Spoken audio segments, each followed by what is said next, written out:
Let's talk generators. I picked up a new generator to take camping. It's a Champion 3400 watt. Has electric start, has a remote electric start, has a 30 amp camper plug right on it.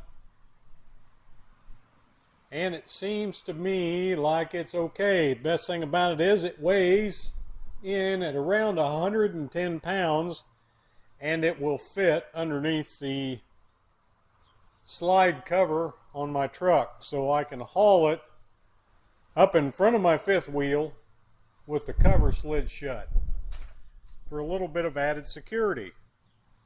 What I was using when we went camping was this Honda EU7000. Now, I went with this Honda EU7000 for one reason, and that's because it will produce 220 volts.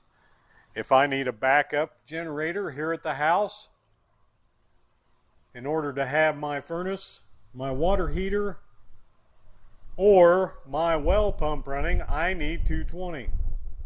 So that's what that generator was purchased for.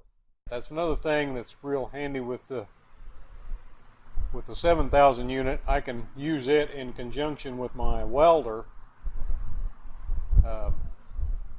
and run 220 on my welder so that I can work in the driveway a lot easier. The leads on my welder aren't real long, and my 220 power outlet does not let me reach outside the barn, so I can wheel this generator out, plug it into the welder, and run it.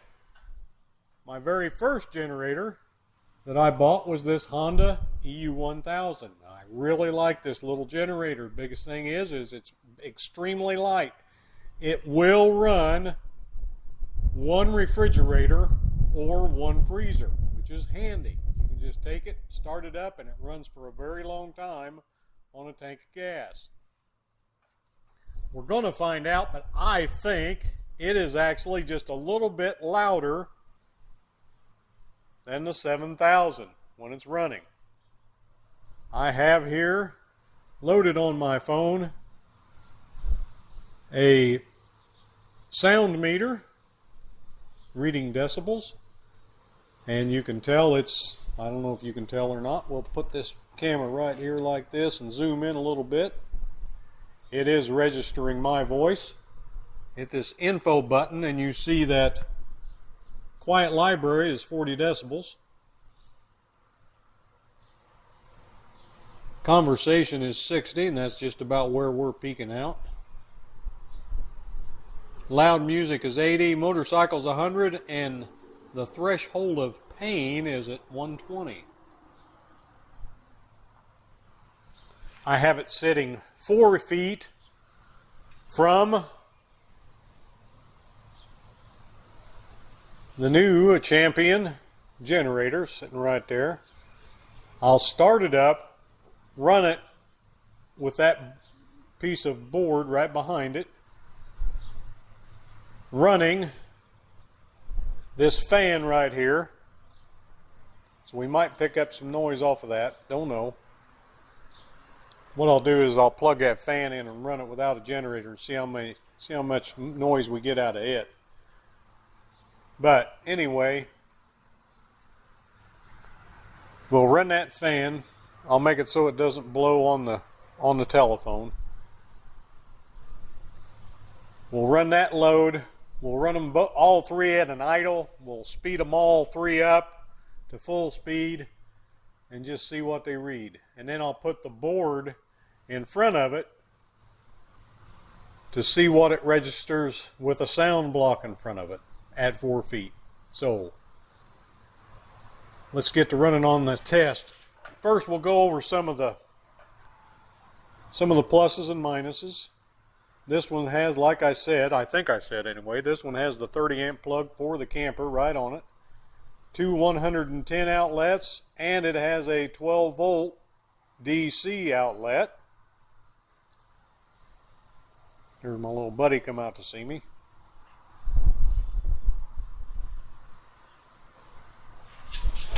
Say hi to Benji, everybody. The Honda 1000 has two 110 outlets. Probably one of the handiest things about it is that DC plug right there, and the extra cord that I have laying across the top. It's got, you can hook it right up and charge a battery, which is very handy.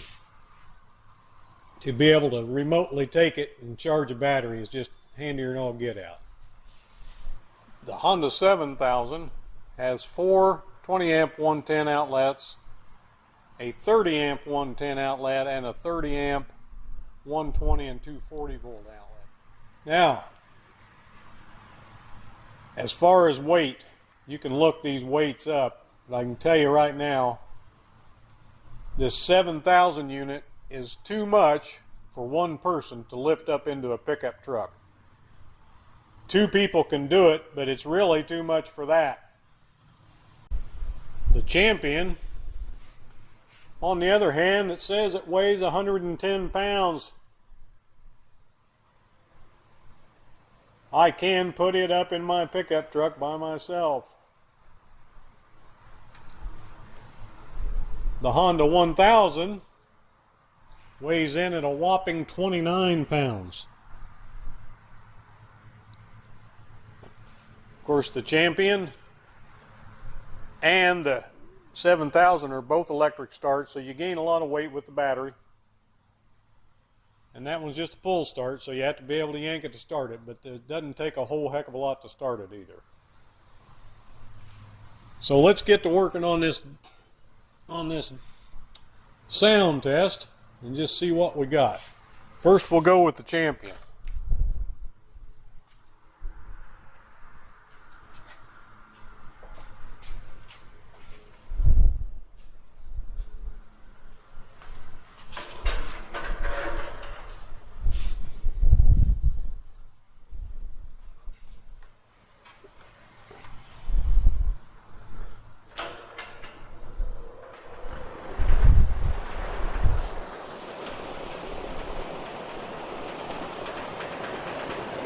Okay, the fan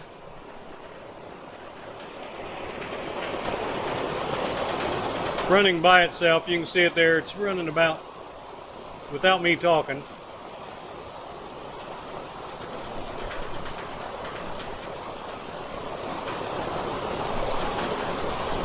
right at 70 decibels.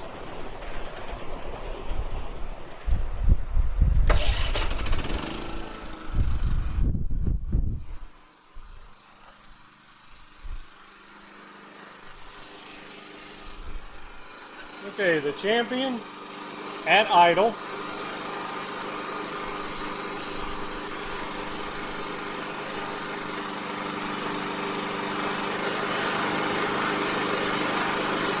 Looks like we're running about 75 decibels.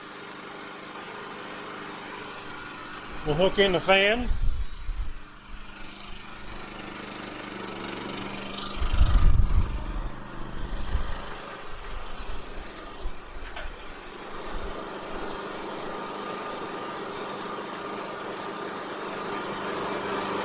And we didn't gain hardly anything there in sound.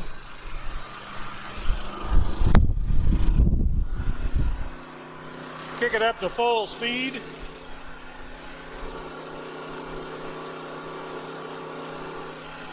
It's like we're running about 80 decibels.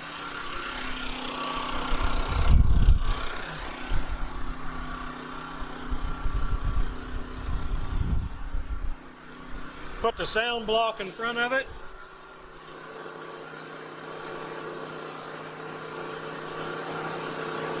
And we're at 78 decibels.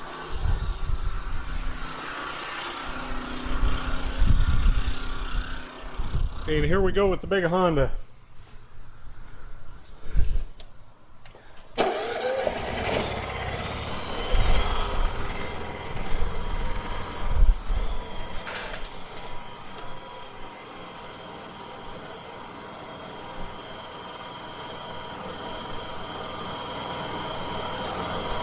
Okay, at an idle.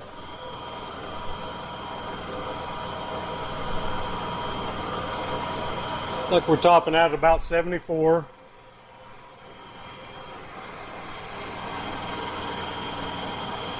Plug in the fan.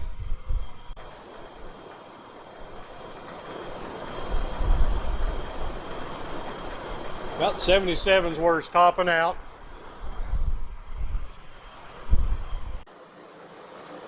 Kick it up to full speed. Looks like about 80.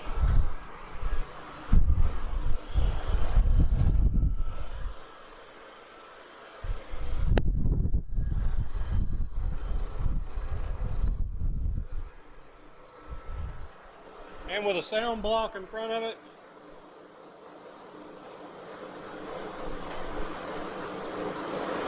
about 77.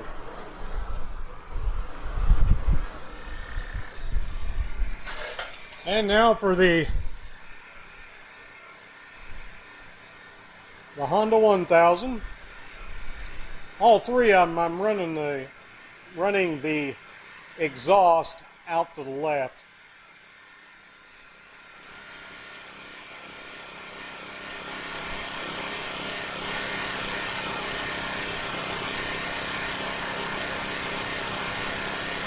About 68 decibels.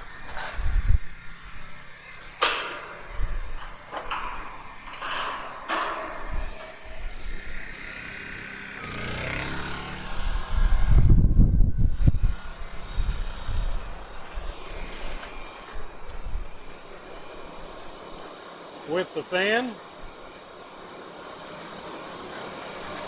about 75.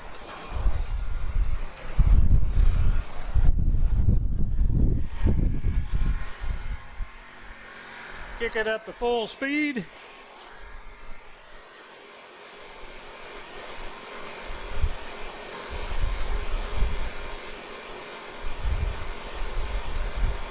About 80.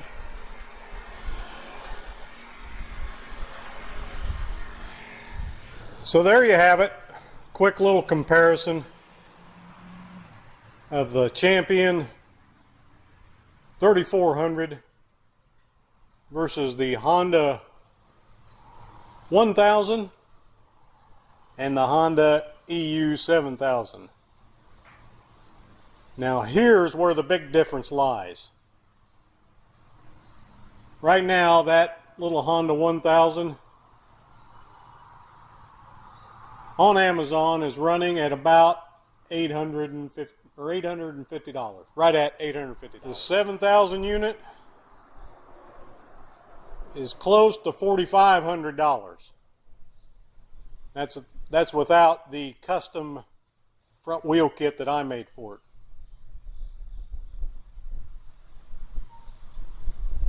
This Champion is running at about $50 higher than the Honda 1000. So it was right at $900 for this generator. One thing I forgot to mention that I really like about this one, now mind you, the Honda EU 7000 is electronic fuel injection. So I don't think that the bad gasoline is going to have that much of an effect on it. I come out here and I run it every now and then. Like I said, I use it for my welder quite a bit, so I do run it quite a bit and keep it limbered up. I fire this one up probably once a month or so and put it on the battery on my golf cart just to charge it up and to run the generator for a while so that it keeps gas flowing through its carburetor and doesn't gum up. This one right here has a fuel shut off on it that, as far as I can see, shuts the fuel off to where you can run the carburetor empty. So if you're going to let it set for a while, you can let it run the carburetor empty, and you won't. I don't think you'll have near the effect of running that awful gasoline that we got now in it. That's just my thoughts. It might be totally bogus on that. I don't know. But like I said, $850, $4,500, and $900 That's a pretty good buy from a generator that I've seen a lot of people give good reviews on. It's got a fold out handle. Fold that up here real quick. Of course,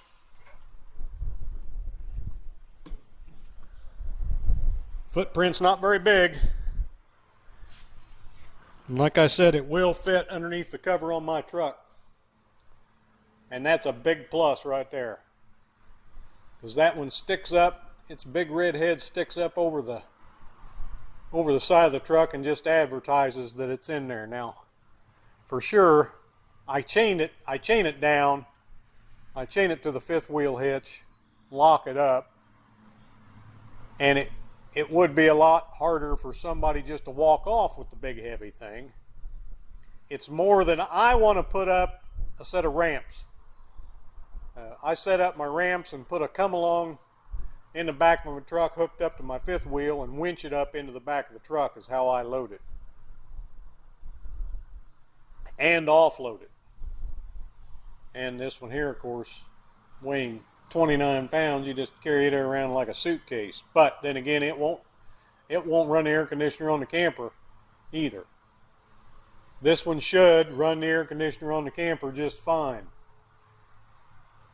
And be a good little generator for when we're really roughing it in the camper. So, little review, nothing fancy. Y'all take care. See you next time.